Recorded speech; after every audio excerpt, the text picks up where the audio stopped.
எல்லாருக்கும் வணக்கம். வாங்க பிப்ரவரி 24ஆம் தேதி நிஃப்டில என்ன நடக்குதுன்னு பார்க்கலாம். இன்னைக்கு நம்மளோட ஃபோக்கஸ் என்னன்னா, முக்கியமான லெவல்ஸ் என்ன, அதை வச்சு எப்படி ஒரு ஸ்ட்ராட்டஜி பிளான் பண்ணலாங்கிறது தான். வாங்க நேரா விஷயத்துக்கு போலாம். நேத்து மார்க்கெட் க்ளோஸ் ஆயிடுச்சு.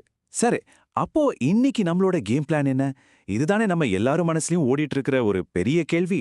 வாங்க இதுக்கு பதில் கண்டுபிடிக்கலாம். எப்பவுமே அப்படித்தானே.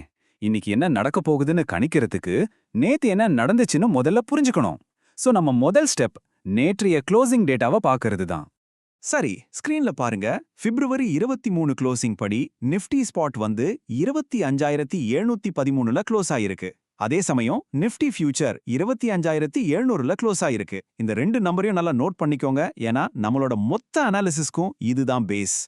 ஓகே, இப்ப இதுல முக்கியமான விஷயம் என்னன்னா, இந்த ரெண்டுக்கும் இருக்கிற வித்தியாசம். அதாவது -13 பாயிண்ட்ஸ். இதை தான் நம்ம பிரீமியம்னு சொல்றோம்.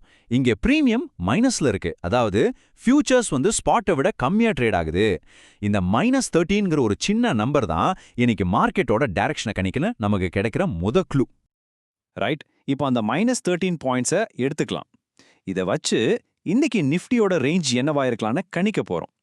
சிம்பிளா சொல்லணும்னா, இன்னைக்கு மார்க்கெட் எந்த ஏரியாக்குள்ள டிராவல் பண்ண அதிக வாய்ப்பு இருக்குன்னு ஒரு மேப் வரைய போறோம். நம்ம கால்குலேஷன்ஸ் படி இன்னைக்கு மார்க்கெட்டுக்கு கீழே ஒரு வலுவான சப்போர்ட், அதாவது ஒரு தர மாதிரி 25,617ல இருக்கு. அதே மாதிரி மேல ஒரு தடை, ஒரு கூரை மாதிரி 25,808ல ரெசிஸ்டன்ஸ் இருக்கு. சோ இன்னைக்கு மார்க்கெட்டோட ஆட்டம் பெரும்பாலும் இந்த ரெண்டு லெவல்ஸ்குள்ள தான் இருக்கும்னு நாம எதிர்பார்க்கலாம். சரி, சப்போர்ட் தெரியும், ரெசிஸ்டன்ஸ் தெரியும். இதை தெரிஞ்சுக்கிட்டா மட்டும் போதுமா? கண்டிப்பா இல்ல.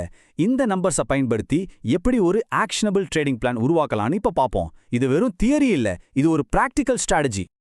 வாங்க இந்த ஸ்ட்ராட்டஜியை ஒரு 3 சிம்பிள் ஸ்டெப்ஸா பார்க்கலாம். ஸ்டெப் 1, நம்ம ஸ்ட்ரைக் பிரைஸை செலக்ட் பண்ணணும். கரெக்டா மார்க்கெட் இருக்கிற இடத்துல, அதாவது ஆட் த மணி ஸ்ட்ரைக்ஸான 25,700 அல்லது 25,750 எடுத்துக்கலாம். ஸ்டெப் 2, டார்கெட் செட் பண்ணணும். இதுல நீங்க வாங்குற கால் ஆப்ஷனோ இல்ல புட் ஆப்ஷனோ அதோட பிரைஸ் 59ல இருந்து 190 வரைக்கும் போறதுக்கு வாய்ப்பு இருக்கு. அதுதான் நம்ம டார்கெட். இப்ப ரொம்ப முக்கியமான ஸ்டெப் 3, ஸ்டாப் லாஸ்.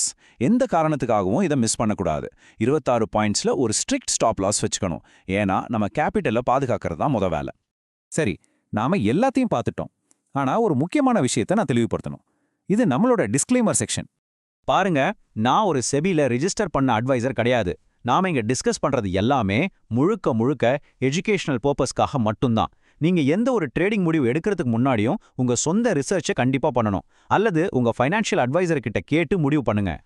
சோ கடைசியா ஒரே ஒரு கேள்விதான். நம்ம கணிச்ச இந்த லெவல்ஸ் இன்னைக்கு மார்க்கெட்டை கண்ட்ரோல் பண்ணுமா, இல்ல இதை உடைச்சிக்கிட்டு மார்க்கெட் ஒரு பெரிய மூவ் கொடுக்குமா? பொறுத்திருந்து பார்ப்போம்.